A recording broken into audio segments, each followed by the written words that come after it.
गुरु प्यारी सात संगत जी, राधा स्वामी जी। मन का झुकना बहुत ज़रूरी है। केवल सर झुकाने से प्यारे सतगुरु नहीं मिलते। सात संगत जी, भजन सिमरन के अलावा कोई दूसरा रास्ता नहीं है।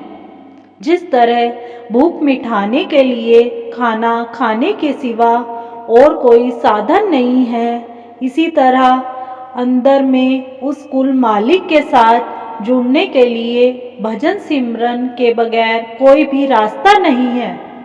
इसलिए जितना हो सके भजन सिमरन करें। गुरु प्यारी सात संगत जी, आज हम आपको जो साखी सुनाने जा रहे हैं वह साखी इस प्रकार है कि एक बुजुर्ग आदमी जो अपने लिए नहीं बल्कि अपनी आने वाली पीढ़ियों के लिए पेड़ लगा रहा था। एक बार एक राजा बड़ा ही न्यायप्रिय था। वह अपनी प्रजा के दुख दर्द में बराबर काम आता रहता था। हमेशा दुख में सबकी मदद करता था। प्रजा भी उस राजा का बहुत आदर करती थी। प्रजा भी राजा को अपना सब कुछ समझती थी।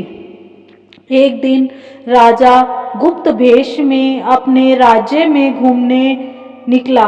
तब रास्ते में क्या देखता है कि एक बहुत बूढ़ा आदमी एक छोटा सा पौधा लगा रहा है। राजा कौतूहल वश उसके पास गया और बोला, अंकल जी, यह आप क्या कर रहे हैं और किस चीज का पौधा लगा रहे हो? बूढ़े आदमी ने धीरे से स्वर में कहा, मालिक जामुन का। उस बूढ़े आदमी की उम्र देखकर राजा ने हिसाब लगाया कि पेड़ के बड़े होने और उस पर फल आने में जितना समय लगेगा। राजा ने हैरान होकर उस बूढ़े आदमी की ओर देखा और कहा, सुनो बाबा, इस पौधे के बड़े होने और उस पर फल आने में तो कई साल लग जाएंगे। तब तक क्या आप जीवित रहोगे? उस बूढ़े आदमी ने राजा की ओर देखा। उसे राजा की आंखों में मायूसी दिखाई दी। राजा को यह लग रहा था कि वह बूढ़ा आदमी ऐसा काम कर रहा है जिसका फल उसे शायद नहीं मिलेगा। यह देखकर बूढ़े आदमी ने कहा, राजा जी, आप सोच रहे होंगे कि मैं कितना मूर्खता का काम कर रहा हूँ। जिस चीज से किसी आदमी को फायदा नहीं पहुँचता उस पर मेहनत करना बेकार होता है। लेकिन यह भी तो सोचिए कि मुझ जैसे बूढ़े ने दूसरों की मेहनत का कितना फायदा उठाया है। दूसरों के लगाए पेड़ों के कितने फल तोड़कर अपनी पूरी जिंदगी में खाए हैं। क्या उस कर्ज को उतारने के लिए मुझे कुछ नहीं करना चाहिए? क्या मुझे भी इस भावना से पेड़ नहीं लगाने चाहिए कि उनके फल दूसरे लोग खा सके? जो केवल अपने लाभ के लिए ही काम करता है वह तो स्वार्थी वृत्ति का आदमी होता है। नदियाँ कभी भी अपना जल नहीं पीती और वृक्ष भी कभी अपना फल नहीं खाते। वह परमात्मा भी धूप, पानी, हवा देकर हमसे कुछ नहीं लेता बल्कि हमेशा देता ही देता है। बूढ़े आदमी की यह बात सुनकर राजा बहुत ही प्रसन्न हो गया और बोला, अंकल, आप अपनी अगली अगली पीढ़ियों के बारे में सोच रहे हैं, लेकिन आने वाली पीढ़ी तो शायद आपको याद भी ना करे। आज राजा को भी उस बूढ़े आदमी से बहुत कुछ सीखने को मिला था। राजा ने पूरे शहर में बहुत से पेड़ लगवा दिए। इसी के साथ एक छोटी सी साखी और है। एक बार एक गर्भवती स्त्री अपने मायके जा रही थी। उसके पति मिलिट्री में काम करते थे। उसके सास ससुर बहुत बुजुर्ग थे। उसकी शादी को तकरीबन 2 साल हो गए थे और वह मां बनने वाली थी। उसके ससुर ने उसको स्टेशन छोड़ने और ट्रेन में बिठाने की जिम्मेदारी अपने भतीजे यानी उसके देवर को दे दी थी। जब वह उसे लेकर स्टेशन पहुंचा तो ट्रेन काफ़ी लेट थी। वह कुछ समय तो वहां पर बैठा रहा, फिर वह उसको स्टेशन पर छोड़कर बोला, भाभी मैं अभी आ रहा हूँ। लेकिन काफ़ी देर हो गई, वह नहीं आया। वह औरत समझ गई कि वह अब नहीं आएगा। उस समय फ़ोन भी नहीं होते थे कि वह घर में किसी को फ़ोन करके स्टेशन पर बुला ले। उनका घर भी स्टेशन से काफ़ी दूर था।